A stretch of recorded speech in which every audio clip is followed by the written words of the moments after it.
It started to happen gradually. I would walk into a room and say something, and no one would notice. I would say, "Turn the TV down, please," and nothing would happen. So I would get louder. "Turn the TV down, please." Finally, I would have to go over and turn the TV down myself. And then I started to notice it elsewhere. My husband and I had been at a party for about 3 hours, and I was ready to go. I looked over, and he was talking to a friend from work, and I walked over, and he kept right on talking. He didn't even turn toward me. That's when I started to put it together. He can't see me. I'm invisible. I'm invisible. Then I started to notice it more and more. I would walk my son to school, and his teacher would say, "Jake, who's that with you?" And my son would say, "Nobody." Granted, he's just 5, but nobody?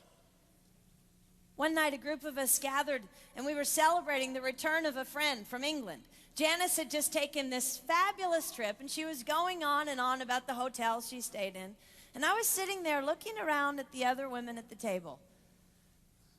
I'd put my makeup on in the car on the way there. I had on an old dress because it was the only thing clean, and I had my unwashed hair pulled up in a banana clip, and I was feeling pretty darn pathetic. And then Janice turned to me, and she said, "I brought you this." It was a book on the great cathedrals of Europe.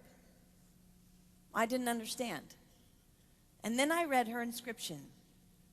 She wrote, "With admiration for the greatness of what you are building when no one sees." You can't name the names of the people who built the great cathedrals. Over and over again, looking at these mammoth works, you scan down to find the names, and it says, "Builder, unknown, unknown, unknown." They completed things not knowing that anyone would notice. There's a story about one of the builders who was carving a tiny bird inside a beam that would be covered over by a roof. And someone came up to him and said, "Why are you spending so much time on something no one will ever see?" And it's reported that the builder replied, "Because God sees." They trusted that God saw everything. They gave their whole lives for a work, a mammoth work, they would never see finished. They showed up day after day. Some of these cathedrals took over 100 years to build. That was more than one working man's lifetime. Day after day.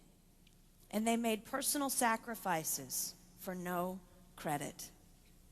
Showing up at a job they would never see finished, for a building their name would never be on.